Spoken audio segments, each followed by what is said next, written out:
बस कुछ ही दिन में सीरीज़ की लास्ट स्टोरी आने वाली है, तो उसे पूरी तरह से समझने के लिए इट्स रीकैप टाइम। साल 2012, कॉलेज शुरू हुए 1 महीना हुआ था।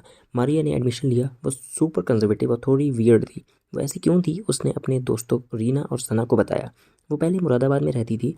उसके बॉयफ्रेंड ने उसका रेप किया, बट उसके घर वालों ने उसे ही बदचलन समझा और ले आए इस शहर में। उसी क्लास में एक लड़का था, रवि, जो रीना का दीवाना था, पर रीना ने उसे भाव नहीं दिया। वो लोनली और डिप्रेस था क्योंकि उसके फादर की डेथ हो चुकी थी। करीबी दोस्त भी कोई नहीं था। बड़ी आराम से ज़िंदगी जीकर वो अपनी ही शादी वाले दिन मर गया। उसी क्लास में एक लड़का था, वीर, जिसे पसंद थी सीमा, और सीमा को भी वीर पसंद था।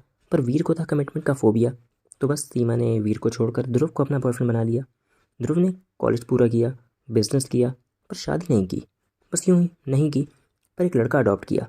बच्चे ने जब सवाल उठाया कि शादी क्यों नहीं की, तो वो परेशान हो गया। और तब उसने अपने टीचर मोहित से कांटेक्ट किया, जो कि उन सब के मेंटोर थे। तब उसे पता चला कि वो चाइना गए हुए थे, पर अब वापस आ गए हैं क्योंकि वहाँ कोई कोरोना वायरस फैल रहा है। वीर का एक दोस्त था, अमर। वो उसी दौरान मुंबई गया हुआ था। वहाँ उसने सुसाइड करने की कोशिश करी, पर उसे बचाया एक सिकंदर नाम के लड़के ने, जो खुद अमर यानी कि इमोर्टल होना चाहता था। फिर एक पंडित जी ने दोनों को बड़े अच्छे से समझाया कि दोनों ही गलत हैं, अनुगच्छतु प्रवाहम। इन सबसे अलग एक ट्रायो था, मार्टिन, चेतना और आबिद का। Martin was clown of the class, लेकिन फिर फेयरवेल वाले दिन आबिद ने उसे छत से धक्का दे दिया और वो कोमा में चला गया। लगभग 4 साल कोमा में रहने के बाद 2019 में वो जागा। कुछ महीनों बाद रीयूनियन का प्लान बना, बट कोरोना आ गया।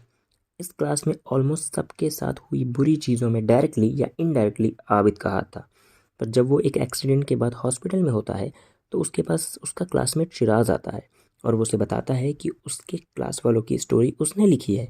वो उसके सामने ही उसकी मौत लिखता है और बताता है कि अगली और आखिरी स्टोरी रियूनियन वाले दिन होगी, जिसका नाम होगा लेखक।